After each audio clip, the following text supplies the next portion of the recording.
Ethan was a single father, and life had not been kind to him. Once, he dreamed of giving his little daughter, Lily, a safe and happy home. But after losing his job in a factory closure, bills piled up, his apartment rent fell behind, and the custody court ruled that Lily should temporarily stay with her mother. Ethan's heart broke the day his daughter was taken from his arms.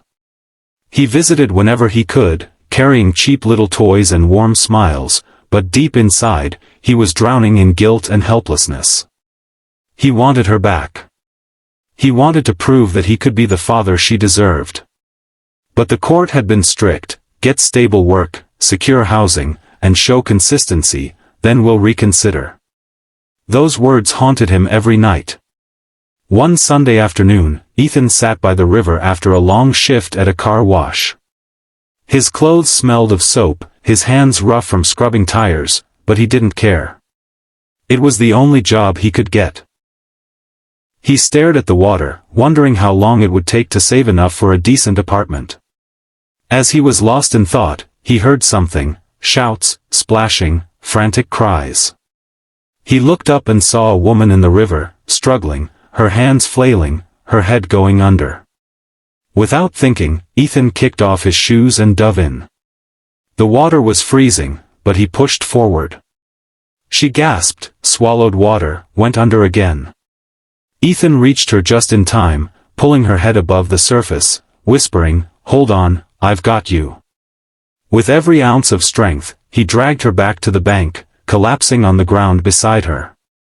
She coughed, water pouring from her lungs, breathing heavily but alive. People gathered, applauding his bravery, but Ethan didn't stay for recognition. He simply asked, "Are you okay?" The woman looked at him with grateful, trembling eyes. She nodded. He smiled faintly, then walked away before anyone could even take his name. For him, saving her wasn't about glory. It was just the right thing to do. What Ethan didn't know was that the woman he saved was Judge Rebecca Hayes, the very judge presiding over his custody case. 2 weeks later, Ethan entered the courtroom for yet another review of his custody petition. His shirt was pressed, though old, his shoes worn but clean. He carried photos of Lily he had taken during their visits, hoping the judge would see how much his little girl meant to him. He sat nervously, waiting for the judge to appear. Then, when the doors opened, his heart nearly stopped. It was her, the woman from the river. Judge Hayes froze too. Recognition flashed in her eyes. She remembered his arms pulling her to safety, his voice urging her to hold on. Her voice softened as she began the hearing. "Mr. Carter," she said gently, "please tell me why you believe your daughter should be returned to your care." Ethan spoke with raw honesty. He admitted his failures, his struggles, but he promised his love for Lily was unshakable. "I may not have much," he said, voice trembling, "but everything I do, every long shift, every sleepless night, is for her. She's my reason to fight. I just need one chance to prove I can give her the life she deserves." Judge Hayes's eyes glistened. She had seen countless cases of parents making excuses, but this was different. She remembered the strength in his arms, the selflessness in his eyes the day he saved her.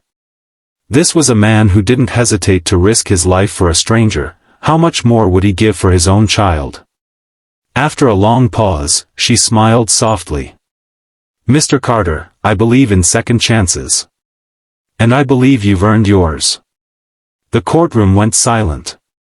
Ethan's breath caught in his throat.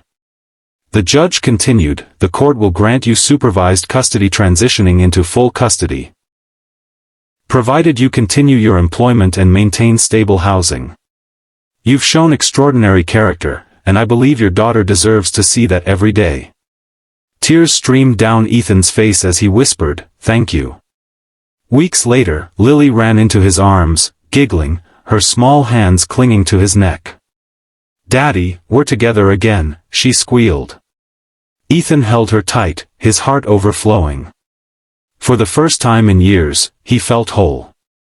And as Judge Hayes watched from a distance, she knew justice had been served, not just by law, but by heart. That night, after being reunited with Lily, Ethan sat on the floor of his tiny one-room apartment. The wallpaper was peeling, the bed was old, but none of that mattered anymore. His daughter was curled up on his lap, fast asleep, her tiny fingers gripping his shirt as if afraid he'd disappear. Tears streamed down his cheeks as he kissed her forehead. For the first time in years, he whispered, "We're going to be okay, baby girl. I promise." But promises were easier said than kept. Ethan knew the judge had given him conditions: hold on to his job, keep stable housing, and prove he could provide. Every morning, he woke before sunrise, dropped Lily at school, and rushed to the car wash. His body ached, his clothes were soaked daily, but every time he thought of giving up, he pictured Lily's smile. That was enough to keep him moving. Still, life tested him. One evening, after a long shift,